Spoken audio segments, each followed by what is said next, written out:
Aujourd'hui, c'est Shabbat, alors nous désirons te louer, t'adorer. Nous désirons le remplir de toi, Seigneur. Fais en sorte que nous puissions ouvrir nos cœurs pour t'accepter, pour t'accueillir. Mm. Bénis, Seigneur, tous ceux qui sont présents et tous ceux qui sont absents. Parce que pour un motif ou l'autre, n'est pas toujours, euh, on ne peut pas toujours se connecter. Parce Amen. qu'on est toujours dans le monde, même si on est en dehors du monde. C'est un moment d'éternité. Et ce moment Amen. d'éternité, nous sommes avec toi. Nous le passons avec toi. Mm. Puisque nous sommes tous sauvés déjà, eh bien c'est comme si nous étions déjà dans l'éternité. Amen. Seigneur, avant toute chose, purifie-nous. Mm. Parce que sans purification, nous ne pouvons pas nous approcher de toi. Et Mm. heureusement, nous avons Yeshua qui se purifie, qui s'est purifié et qui, par son sang versé sur la croix, nous a Mm. purifiés. Et grâce à lui, nous pouvons nous reconnecter à toi. Seigneur, sanctifie-nous,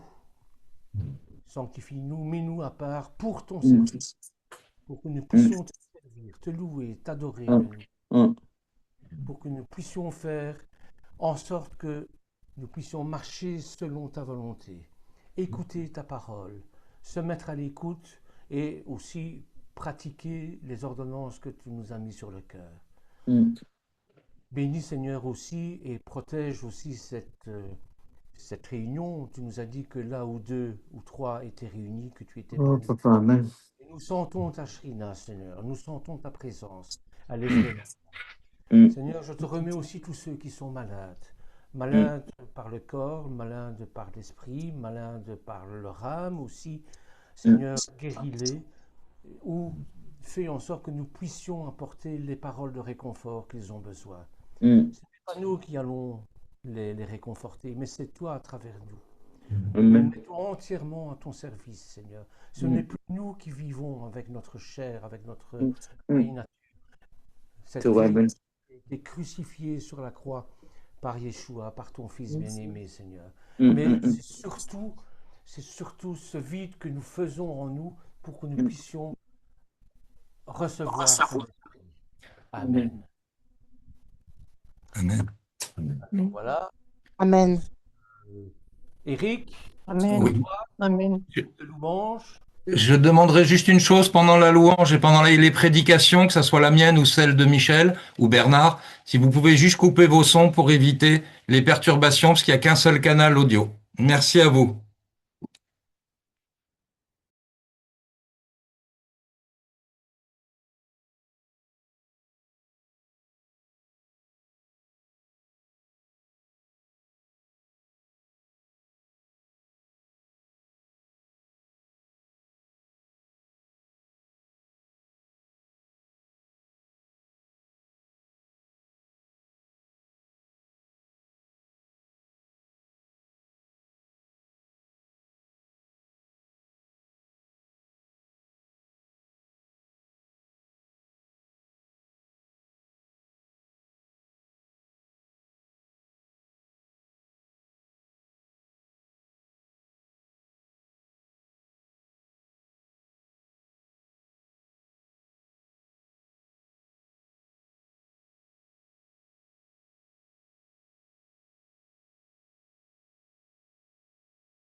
Un peu de patience, hein, ça va arriver. Hein.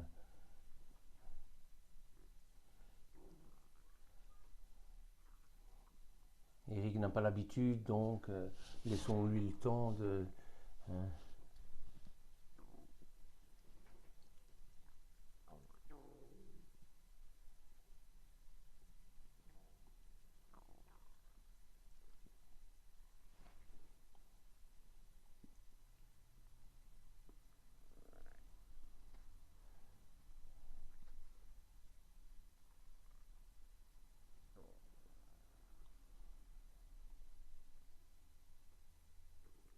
Voilà, c'est parti.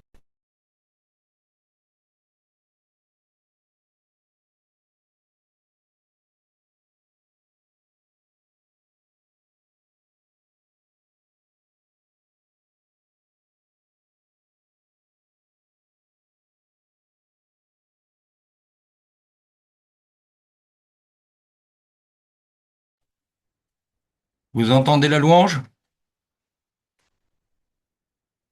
Non, rien du Non. tout. Non. Ah,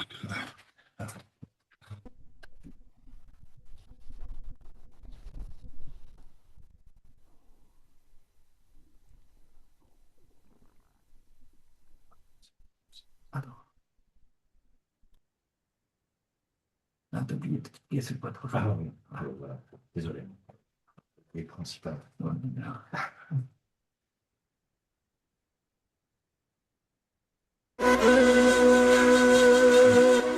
Adonai melech, Adonai melech, Adonai meloch, לעולם ועד.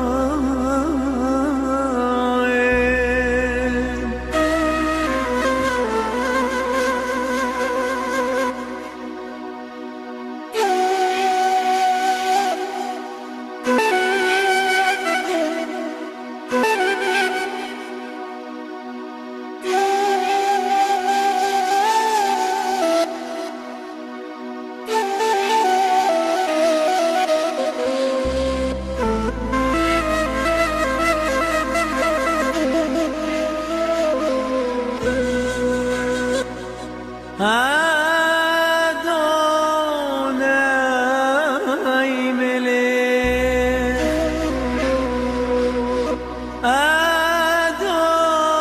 אדוני מלך,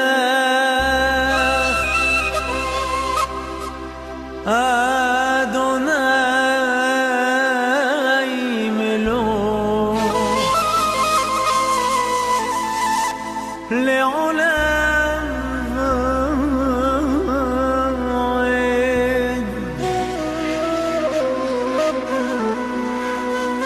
אדוני,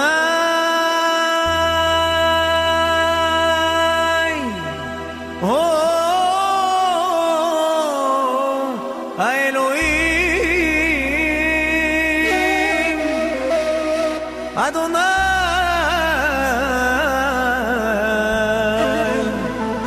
הו, האלוהים,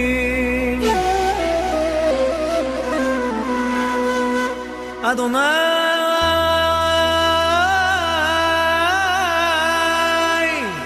הו,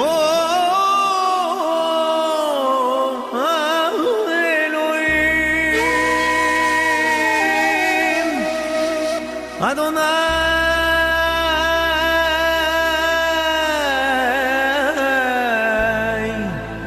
הו,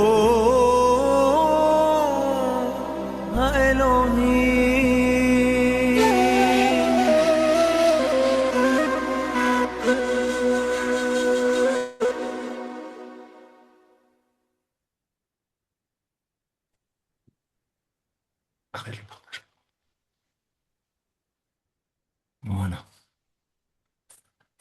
Donc la première louange étant terminée, on va passer à la paracha. Donc,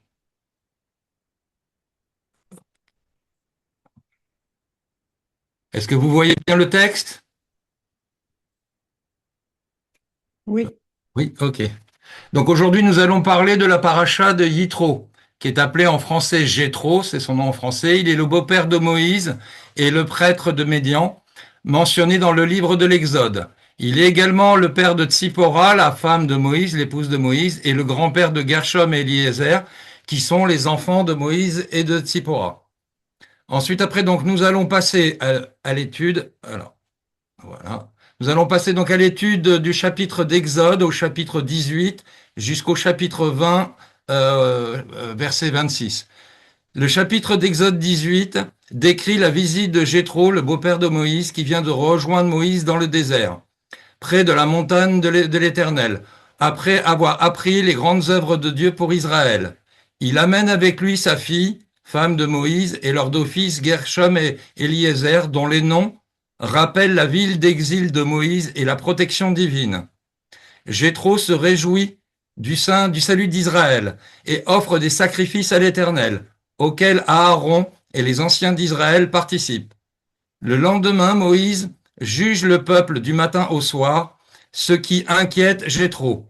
Et il lui conseille de nommer les juges compétents pour partager cette charge, des hommes de mérite, craignant Dieu, honnêtes et intègres, organisés en chefs par milliers, par centaines, par cinquantaines et par dizaines. Moïse suit ce conseil qui le soulage de sa charge. Nous voyons à travers ses commentaires, tout simplement, Dieu nous démontre à quel point, dans son organisation qui est toujours la même dans tous les temps, que ce soit l'ancienne alliance ou l'alliance renouvelée, que Dieu nomme bien entendu des personnes qui, entre guillemets, ont une responsabilité dans la Keïla, mais il n'en reste pas moins que Dieu demande aussi que nous nommions des gens pour certaines tâches, parce qu'on doit déléguer certaines choses dans la Keïla. Et donc Dieu démontre à travers Jéthro que le conseil venait véritablement de l'Éternel, qu'il avait besoin de se décharger au niveau de sa mission, de certaines choses, afin de ne pas diriger tout lui-même, parce que c'est une charge qui est beaucoup trop importante pour un seul homme. Même s'il avait la puissance de Dieu en lui, puisque Dieu lui donnait toute autorité, il n'en reste pas moins que Jéthro a vraiment eu une attitude d'un conseiller véritable, qui lui a conseillé justement de pouvoir partager toute l'œuvre que Dieu lui avait donnée d'accomplir.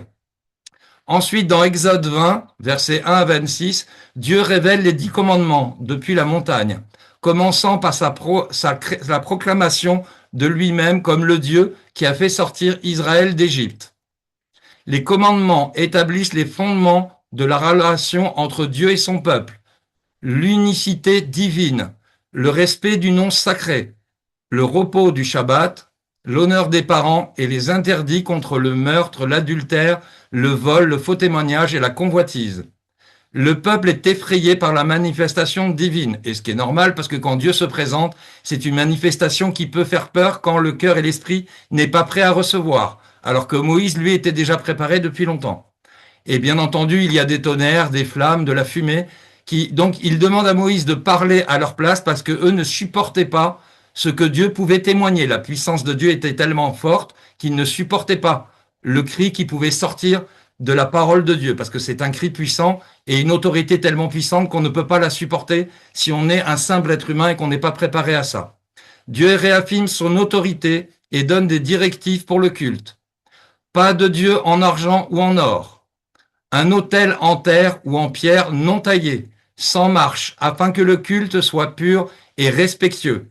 Encore une fois de plus, Dieu démontre à quel point il a des directives bien précises pour le culte. C'est-à-dire que tout ce que nous pouvons voir encore aujourd'hui à l'époque, c'était le veau d'or, comme on peut le voir à travers la parole. Aujourd'hui, malheureusement parlant, beaucoup se servent en disant faut se prosterner devant la croix, faut se prosterner aussi devant l'étoile de David. Tout ça, ce n'est pas la volonté de Dieu. Dieu veut que ça soit le cœur qui se prosterne devant sa grâce à lui, quelque chose qui est spirituel, quelque chose qui n'est pas visible par l'œil humain, mais uniquement par l'esprit que nous avons en nous.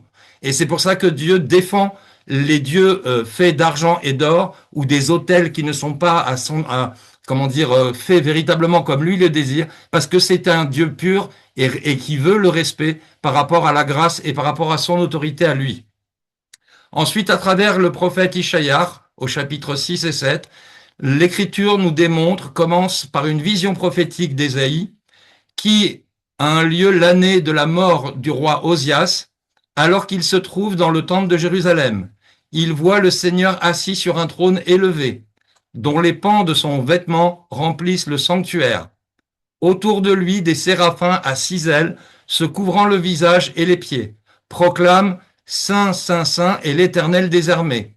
Cette vision ébranle Ishaïar, qui s'écrie « Malheur à moi, je suis perdu, car je suis un homme aux lèvres souillées, et j'habite au milieu d'un peuple aux lèvres souillées. » Un séraphin vient vers lui et lui apporte alors un charbon ardent de l'autel. Attention, ce n'est pas un charbon qu'on peut trouver dans n'importe quel endroit, c'est vraiment le charbon de l'autel qui l'a touché et qui l'a purifié.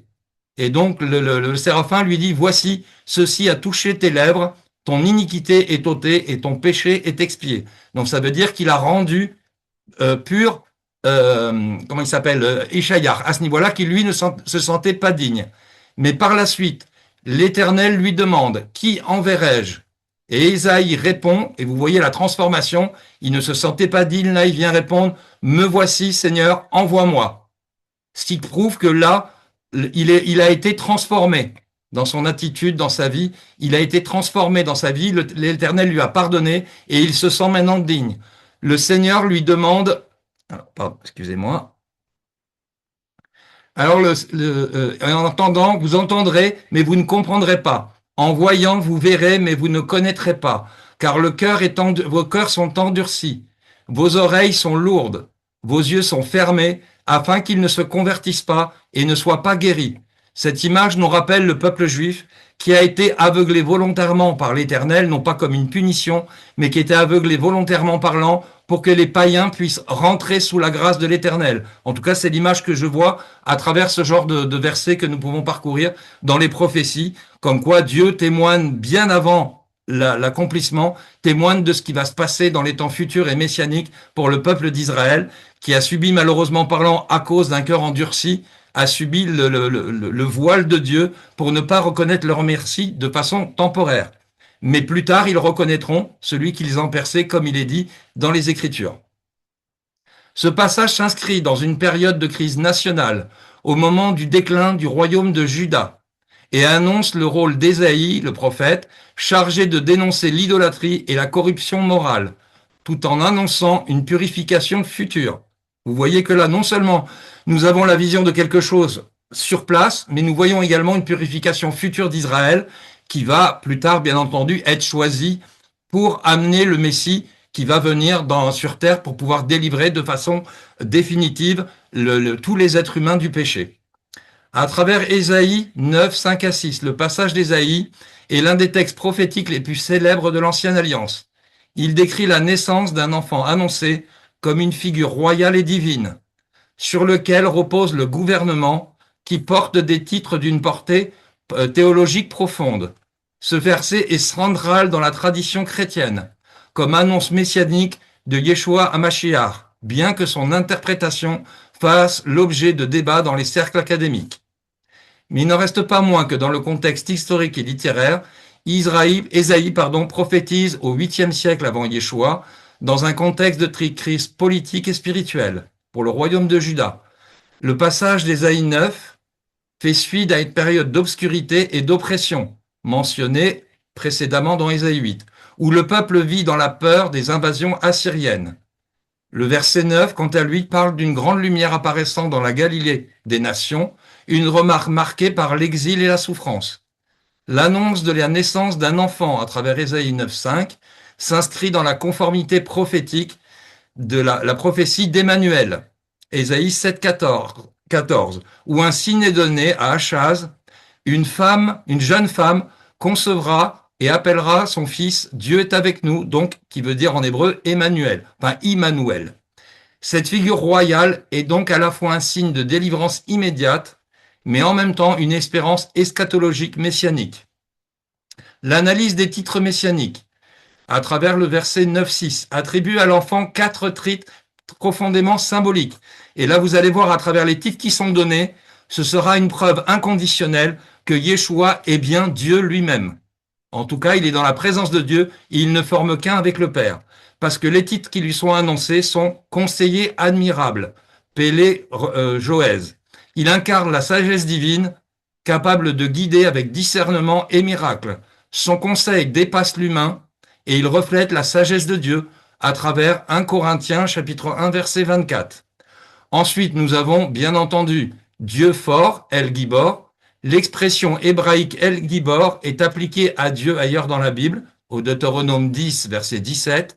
Il lui attribue le titre soulève une dimension divine, ce que la tradition chrétienne interprète comme une reconnaissance de la divinité du Mashiach.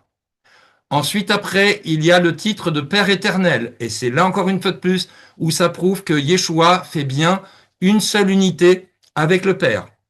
Donc, Abi-Had en hébreu. Ce titre est complexe. Il ne signifie pas que l'enfant et le Père sont dans la Trinité, mais il donne une source de vie éternelle et un protecteur éternel pour son peuple. Et bien entendu, plus tard, pour les nations autres qu'Israël. Certains exégètes proposent Père de toute éternité, suggérant une préexistence. Car oui, Yeshua était préexistant avant la fondation du monde. Il était présent dans le Père avant, il l'a toujours été et le sera toujours parce qu'aujourd'hui, il est à la droite de Dieu. Il est l'alpha et l'oméga, donc le commencement et la fin. Ensuite, il est appelé Sar Shalom, prince de paix. Il établit une paix durable, non par la guerre, mais par la justice. Et bien entendu, on parle de justice divine. Il incarne la réalisation du règne de Dieu annoncé comme sans fin. Ce qui prouve absolument que par rapport à Judas, j'aimerais prendre l'exemple de Judas qui croyait que Yeshua était venu pour faire la guerre aux Romains. Non, Yeshua est venu pour faire la guerre uniquement au péché. C'est-à-dire, il est venu rétablir la création que Dieu avait faite à l'origine. Parce que le péché est rentré et le sacrifice de Yeshua devait servir principalement parlant. Alors, attends, il y a des gens qui rentrent au fur et à mesure. Il parlait justement par rapport à Judas, qu'il considérait Yeshua comme étant un guerrier pour combattre les Romains, alors qu'en fait, il combattait uniquement le péché et toute iniquité uniquement, c'est-à-dire tout ce qui est spirituel. Pas pour créer une guerre charnelle et une guerre terrestre. Ce n'était pas son but pour venir sur terre. Voilà. Ensuite, après, ces titres sont souvent interprétés comme une quadruple désignation royale, dépassant les attributs d'un simple roi davidique, pointant vers une figure de souveraineté universelle et divine. Donc ça dépasse tout entendement. À travers Ésaïe 33 à 34, ce passage décrit deux scènes contrastées dans le prophétisme d'Ishaïar. D'abord, Ésaïe 33-13 appelle les fidèles, proches et éloignés, à écouter les grandes œuvres de l'Éternel, notamment la défaite de l'Assyrie, symbole de la puissance humaine défiante. Ensuite, ce verset met en lumière la révélation de la puissance divine après la chute de l'ennemi. Dans Ésaïe 34, au verset 1 à 10, il annonce un jugement définitif contre Édom, qui est donc le peuple descendant d'Ésaü, condamné à une désolation éternelle. Rappelons-nous dans les chapitres précédents que nous avons vu entre Ésaü et Jacob, bien entendu une bataille que Jacob lui-même a gagnée et qu'Ésaü, lui, a perdue. C'est un peu comme Caïn et Abel, c'est exactement la même chose.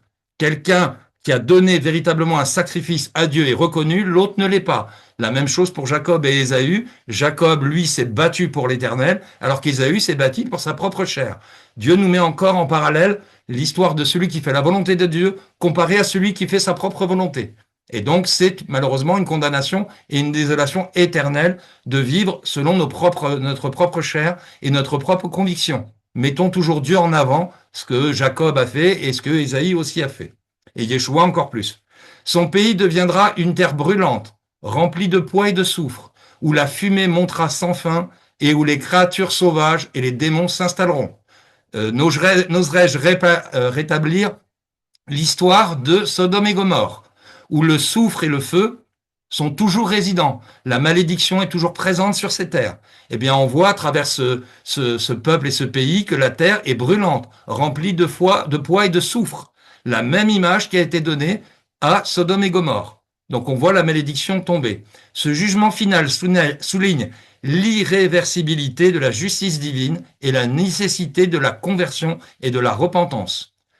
Les versets 33 et 34, enfin les chapitres 33 et 34, versets 13 et 10, sont donc une transition entre le salut de Sion, au verset 33, et la destruction des nations impies, au verset 34, enfin chapitre 34, avec une perspective de justice divine qui s'étend à toutes les nations. Car là, cette fois-ci, il ne s'agit plus de bénir seulement Israël, mais Dieu veut bénir toute sa création entière. Soyons reconnaissants que, bien entendu, encore une fois plus, je vais le rappeler, Abraham est le père des nations, et pas seulement le père des nations d'Israël, mais le père de toutes les nations.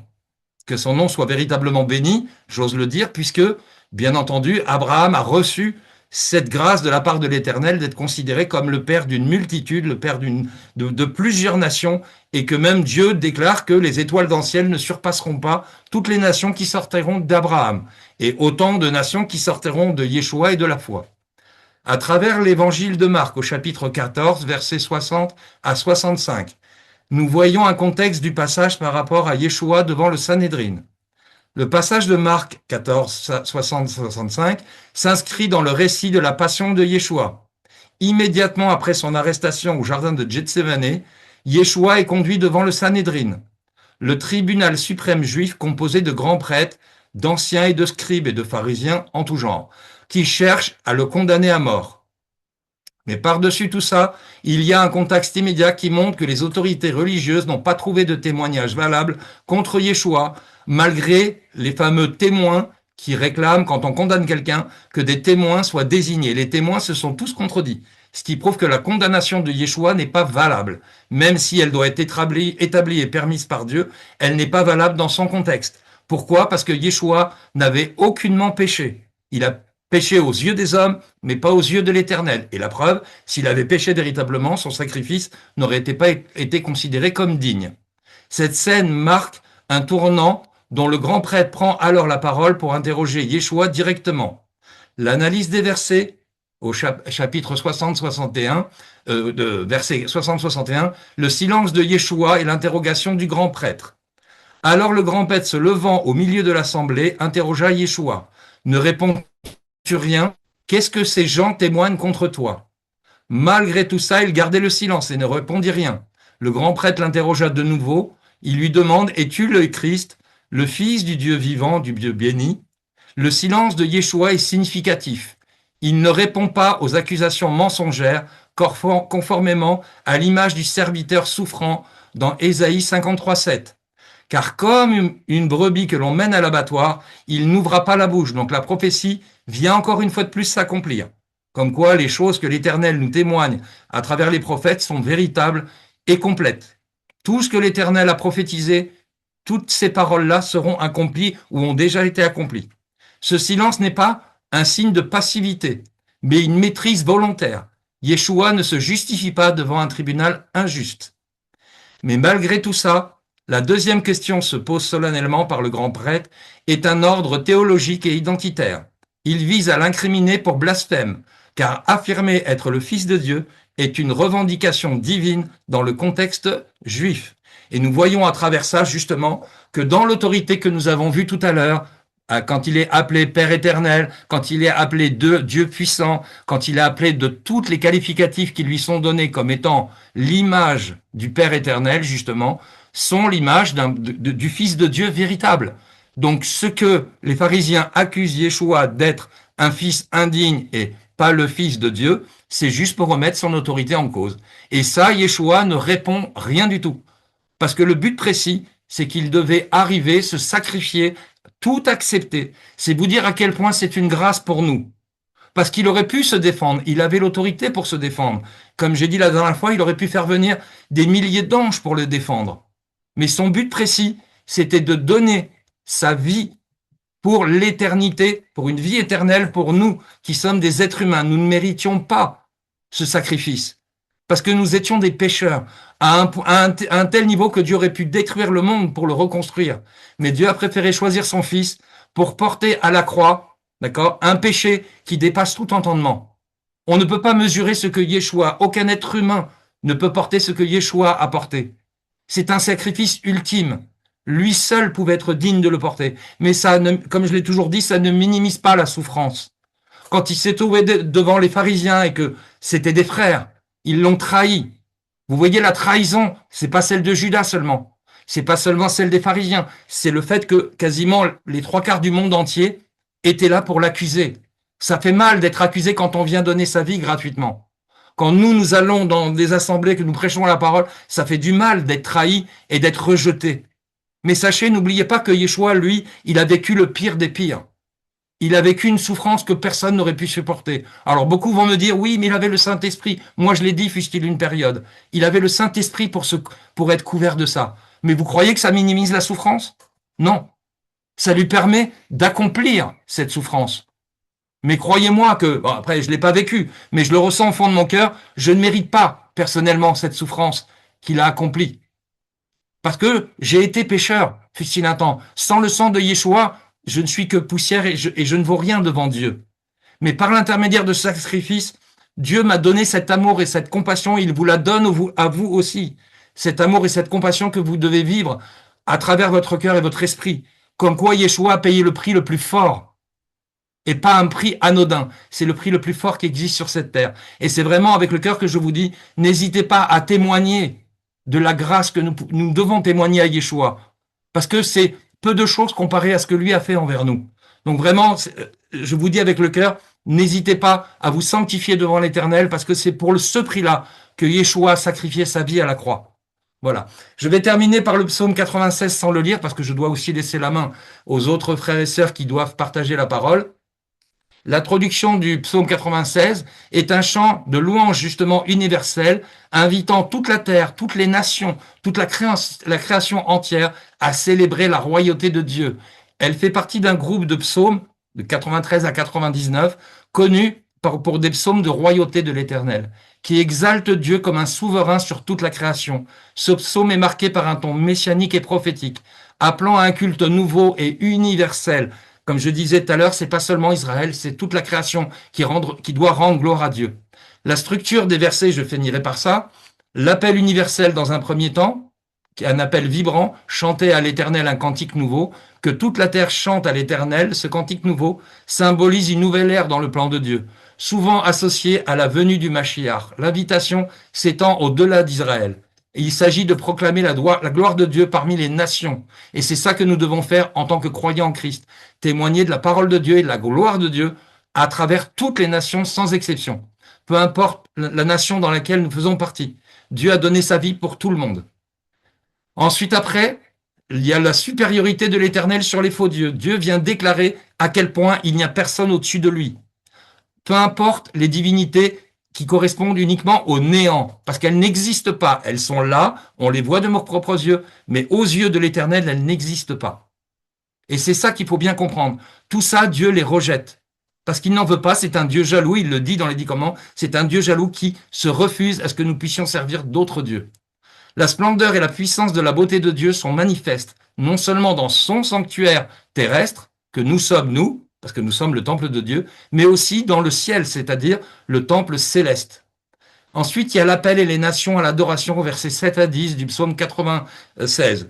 Les familles des peuples sont invitées à rendre une gloire et une puissance à l'Éternel et à apporter des offrandes spirituelles, bien entendu, et à l'adorer avec une sainte parure. La sainte parure, ce sont les vêtements, comme il est dit dans Apocalypse, des vêtements de sainteté. Comme il est dit aussi qu'ils vont, avec des vêtements d'une blancheur éclatante, se plonger dans le sang du Messie, comme il est dit dans des versets que les références, je peux les redonner plus tard, mais en tout cas, on voit les fidèles plongés dans le sang de l'agneau avec leurs vêtements blancs. Ce passage souligne l'inclusion des gentils dans le culte véritable. Le cœur du messager proclame « L'Éternel règne » et il assure stabilité dans le monde et promet un jugement juste. Et pour finir, la joie de la création. La création est elle-même appelée à se réjouir, que les cieux se réjouissent et que la terre soit dans l'allégresse. Aujourd'hui, nous sommes dans un jour de sanctification et Dieu appelle à cette justice de sainteté, justement, de le glorifier, de le sanctifier, afin que lui nous sanctifie. Comme il a dit au Père avant de monter dans les cieux, « Père, je t'ai glorifié jusqu'à maintenant. Maintenant, glorifie ton Fils. » Eh bien, aujourd'hui, moi, je vous dis, et en tout cas, c'est ce que je ressens dans le cœur, sachons sanctifier l'Éternel afin que lui nous sanctifie à son tour. Et c'est ça que je veux vous souhaiter dans votre vie en Yeshua. Vous le verrez à travers le psaume, bien entendu, mais c'est que vous puissiez témoigner dans votre vie, d'accord, que vous ayez cette grâce et cette puissance de l'Éternel de pouvoir témoigner de l'amour, de la compassion et du sacrifice ultime que Dieu a fait pour vous à travers son Fils qui a donné sa vie pour nous. Soyez bénis et remplis véritablement de la sagesse de Dieu à travers Yeshua. Amen et amen. Amen, amen, amen. Mais, Moi, j'étais un petit peu long, mais c'était nécessaire. Amen. Eric, tu as un chant? Oui. Oui. Merci beaucoup. C'était très bien. Amen. Alléluia.